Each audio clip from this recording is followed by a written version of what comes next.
So, y'all, I used to be a nurse working a night shift in a hospital. And when I tell you that was the most miserable time of my life, I'm not even going to exaggerate the truth. It definitely was. I remember like every time I had a 12-hour shift, it would be like 2 or 3 a.m. in the morning. And like, it would just be so painful to stay up. Like, I literally felt like I was beating myself up, like physically, by staying up at that time. And it never failed, like every single time around 2 or 3 a.m. I'm telling you, it was clockwork. I start to feel heavy. Like, I felt like literally there was some kind of force just sitting on top of my body. It was so difficult to stay up and keep my eyes open. And now that I'm thinking about it, like, I had no business taking care of other people's family members in that state. Like, I was literally like a zombie trying to make sure I keep other people alive. And I can't even keep my own eyes open. Like, it was tragedy. It was chaos to me at that point. And I'm not gonna lie, I didn't last long. Like, I went right back on day shift right before I realized that this hospital thing wasn't it for me, regardless. I said that to get into a very important topic today. So many people underestimate the power of sleep and how sleep is really important when it comes to healing or just being healthy in general. Usually, whenever I'm talking to my patients, like, I literally be having my mouth busted wide open because I'm just like, when I'm asking about their sleep and they're telling me, oh, I got a good 3 hours, 4 hours of sleep, I'm just like, wait, how are you alive right now? Like, 3 to 4 hours of sleep most days? Nah, it's not gonna fly for me, homegirl. And the more patients I actually talk to, the more I realize this is a very common thing. People cannot sleep at night, or just in general can't sleep. Because I know some people work a night shift where they can't sleep at night, but even with that, the situation becomes a little bit more intense because it's hard to sleep during the daytime for a lot of people. But I'm finding out that a lot of people do not sleep well. And even if they can fall asleep, they can't stay asleep. So I see my ability to go night night as a blessing because like I'm definitely sleeping a good 7, 8, 9 hours like straight, like without an issue most days if my kid is not waking up. So that's one of those main points that I like to kind of like drive into whenever I'm talking to a patient is sleep hygiene. There are ways that we could improve upon our sleep without having to like choose things like sleeping pills or like other things that is frequently frequented in Western medicine. I would say this though, besides the sleeping pill thing, one other thing that is usually widely used in Western medicine is melatonin. So I definitely can get on board with that because it's very effective. But even deeper than that, we have to kind of like try to figure out what's underneath the surface of those sleeping issues to begin with because it's always deeper. Oh, I wanted to point out that a lot of people are dealing with issues like diabetes, hypertension, hormonal imbalances, anemia, and just like regular delayed healing of diseases and infections, and they can't figure out why. And I'm telling you, sleeping is one of the most important components to fight all those things. Like, look at it like this. With our body, we follow a circadian rhythm. And if we're unable to sleep during a specific period of time at night, which I think is between like 11 p.m. and 3 a.m. in the morning, that's when our body is working on healing itself. That's when our body like kind of does a deep scan and like, hey, there's some inflammation over here, or there was some inflammation over here all day. Let's focus on repairing these specific areas and, so forth. So if we're disturbing that process by doing anything other than sleeping, we're not going to be able to activate our natural healing capacity. And obviously, there's more to it than just sleeping. There's the nutritional aspect, there's the movement throughout the day, there's the hydration, the stress management, all those things. But sleeping is a part of that equation as a very important piece. When I've talked to patients in the past, they would be like, okay, well, I'm not getting good sleep. I could just get a sleeping pill. No, That is not the answer. Please stop thinking that medication is the answer for everything, or even most things, or even some things, because it's usually not.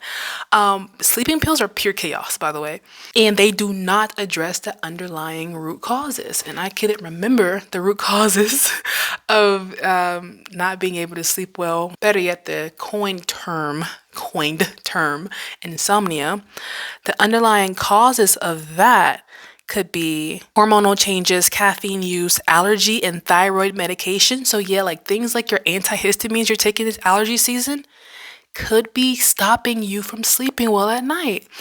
In addition to that, not exercising, having too much stress, nutrient deficiencies like your iron, I think B12 and vitamin D were a part of that equation too, as far as if you're deficient in those things, you might not be able to sleep that well. And eating too much sugar in the daytime, too much caffeine in the daytime as well, and other things like asthma, thyroid, and blood sugar dysregulation, and even alcohol use. Not good if you want to be a good sleeper. So what happens is when we avoid those things and don't address them, and then we kind of opt for something like a sleeping pill, we're not addressing the underlying issues, obviously. And what happens when you don't address the underlying issues? You don't heal, simply. The disease that's inside of your body causing you to not be able to sleep literally just festers in the shadow. This is all while you're probably taking that medication to help you, hence the sleeping pill. The disease is going to continue to fester, and then it's going to get worse. It's going to cause severe deficiencies or defects within your system. And then when you least expect it, it rears its ugly head as a giant monster that you were not expecting. So yeah, you're still going to have the disease or the condition that's causing the insomnia. And even if you do take a sleeping pill to help you sleep a little bit, who wants to be to a point where they have to take a sleeping pill in order to actually sleep? It's not going to work forever. Like, think about it like this. Sleeping pills or any other medications are addicting. It doesn't even matter if it's an opioid or one of those medications that they give you for pain. It literally can be an addiction, because an addiction to me is when we take something in replacement of something that our body is lacking, and then our body becomes dependent on it. So going forward, our body is going to keep asking for it until it gets it, and then it'll start to like try to function in a semi-normal way. But what happens when your doctor no longer gives you that sleeping pill?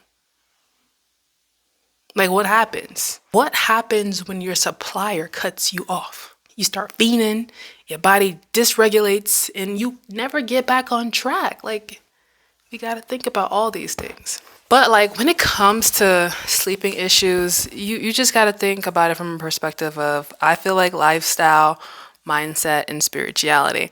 What in my lifestyle is actually contributing to me not being able to sleep?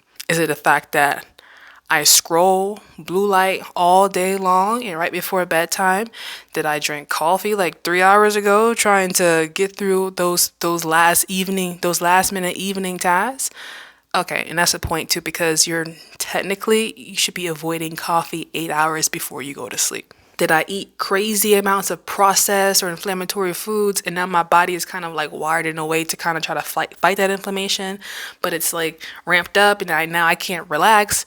And then you can also think about it from a mind perspective. Am I feeling anxious? Am I feeling overly sad? Do I feel like I'm not getting my tasks completed appropriately? All of those things contribute to you not being able to sleep, obviously. And then there's a spiritual aspect. If you're fighting demons day in and day out, and if you have just any issues that are affecting your spirituality, you might not be able to sleep well.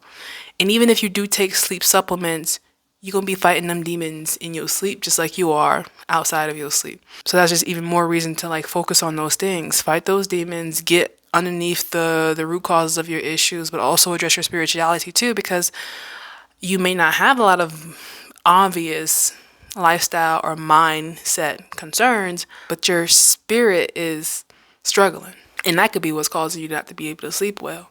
We don't want those demons coming out at night attacking you, so make sure you get some sleep. I said all of that just to say this. You have control over your body. You don't have to go to the doctor and try to figure out what medication to select from the vending service for your specific condition. You could hone in on yourself your everyday living arrangement, your environment, and start piecing away what works and what doesn't work. Because like there's gonna come a time where you're gonna get tired of taking medication or even tired of going to the doctor, or better yet, you're gonna just realize that, this is not working for me. And then like what are you gonna do? Are you gonna be stuck in a situation where you just have to take it because no other options, or you have to go to this provider because you have no other options? Or you're gonna have the option of, okay, I'm listening to my body. I'm understanding my body from a different perspective, and then pretty much take it from there. I did create a free protocol for sleep hygiene. It will help you address all those things that we talked about, mind, body, and spirit, and help you get on a better track when it comes to your sleep arrangements and sleep hygiene overall. Because like I said before, sleeping is a major component of your healing. And if you're not sleeping, you are not healing. Period. I don't care what you take. I don't care who you talk to. I don't care what herb you're frequenting. I don't care what supplement you just found. You would not heal. So make sure you take heed. Focus on yourself and focus on your healing, and guess where it starts with? One of those things is sleep.